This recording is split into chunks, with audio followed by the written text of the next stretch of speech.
Alright, welcome back, guys.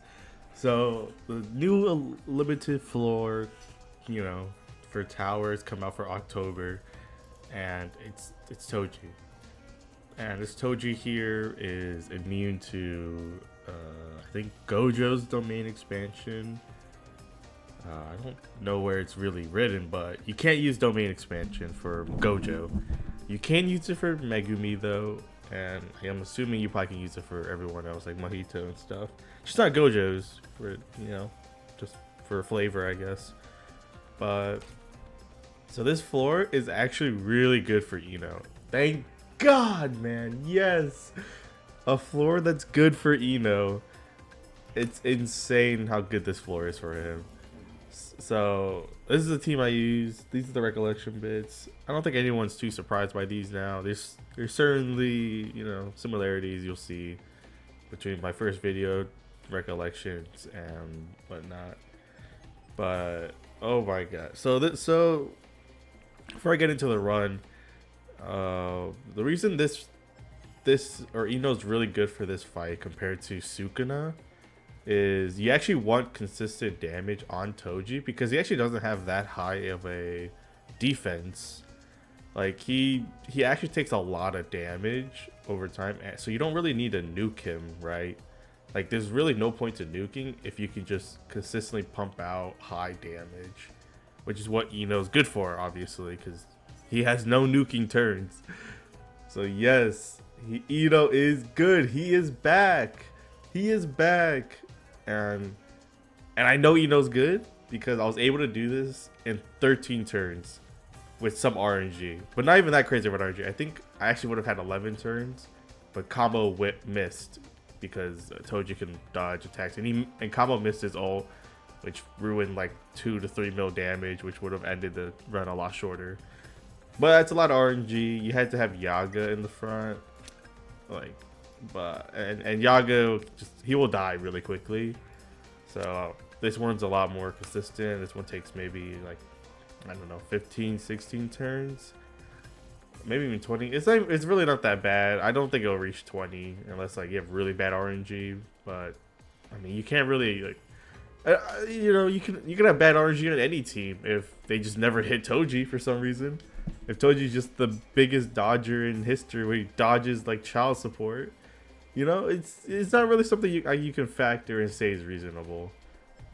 But this team is great. You've seen it all, and I'm gonna try to do a live run, but I already have a run recorded already with this team. I don't have the run recorded for my 13 turns because that was my first sort of like second attempt, and I just got really good RNG, and I wasn't gonna record it, man. I was on my iPad.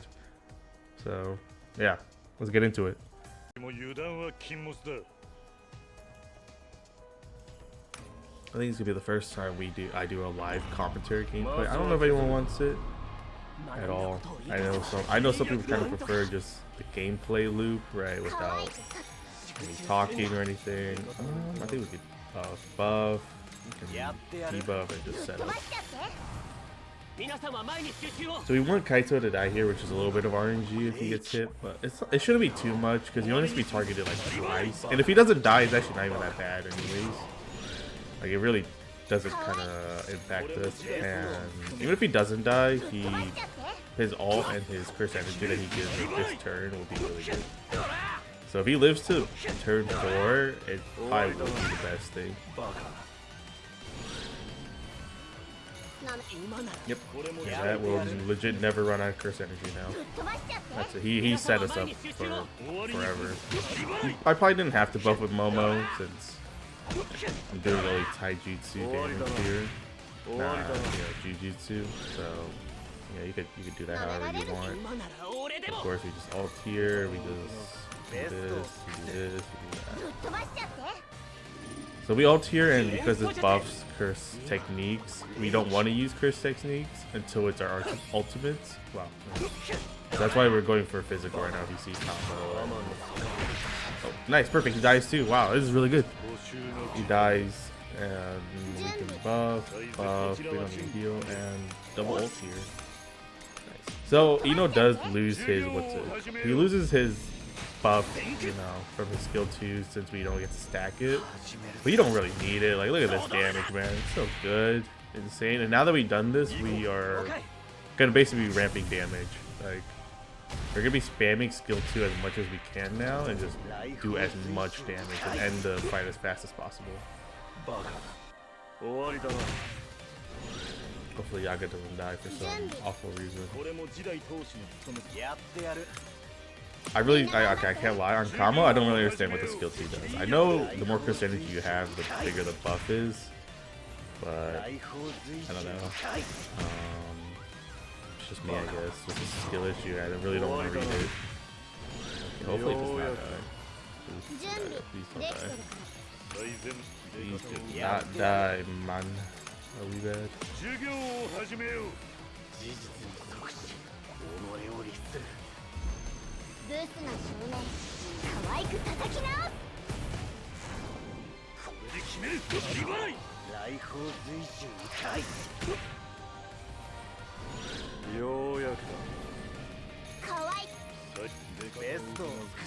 I have no idea if Yaga will die here.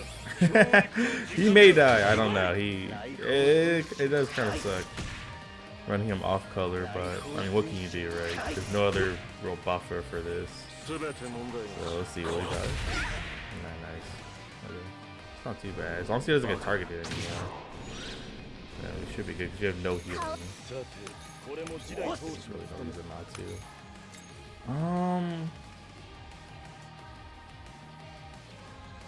Dude, I guess I'll try to ult with Kamo. Try to get a double ult.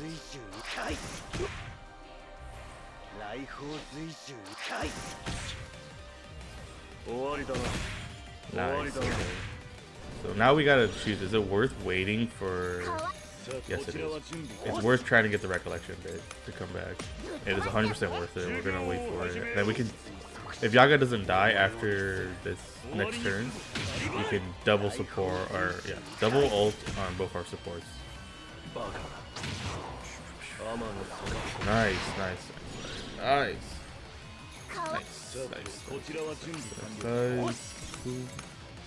And then Momo's gonna get her ult from this, and hopefully we can stun again, just to reduce even more RNG. We can stun.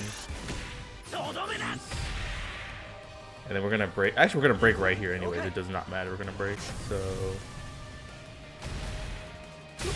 yep, perfect. Oh, actually, we'll probably just kill. So we're not even gonna ult or anything. No point trying it. I think we'll just kill anyways. So let's see. I mean, worst case scenario, we don't, and we probably will just win anyways. Because yeah, INO's just gonna do so much damage. Like, it's actually insane how much damage he does. Up turn 13. Wow, we just got another turn 13 run. Yeah, let's just get a little bit extra damage, even though I think we're winning anyways. But you know, might as well min-max the damage. Yeah. Yep. Cooperative ultimate. So yeah, we beat it in 13 turns. Just another one, and this one was even less RNG. Kinda. I mean, Yaga don't die, I guess. But you know, it's how it be every time you run Yaga off color. And boom, INO's main DPS. Almost double Kamo's damage, and actually it would have been higher if I didn't use skill 2 during the first ultimate, because you know, it's all right. This is still really good RNG. You know, Kaito doesn't die. I mean, you would reset if he dies too quickly, but even if he does, you only reset really if Yaga dies. Like, unless Yaga can only die in like the last 2 turns of the fight. But you really want to maximize as much buffs as you can get with him. But anyways, yeah, that's the fight. It's really easy, pretty much. The only RNG is Yaga and Kaito whenever they die, but it's not even that bad. I've had runs where Kaito legit lived for maybe 6 turns, and I was like, wow, that's crazy to think he lived that long. And like I said, his ult's useful, his skill 3 is useful. So if he lives, he just lived. Like, it's okay. nobody else here on the team is gonna die, right? Like, Ino's not gonna take enough damage. Kamo's not taking enough damage. Momo's not taking enough damage. So they're gonna die eventually, right? Like the Kaito and Yaga. So I really don't even worry about it too much.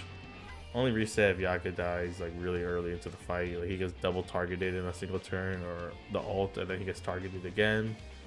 Healing's not enough or something, I don't know. But anyways, hopefully you guys enjoyed this video. It's really chill, just kind of rambled about the play because there really wasn't much to talk about. But I will say I am working on well, I'm not working on it right now specifically, but conceptually I am working on floor 70. 70, I think it's just straight up 70, which is against Mojito. INO DPS, obviously. Well, I'm running into the issue of the lack of AoE on our team.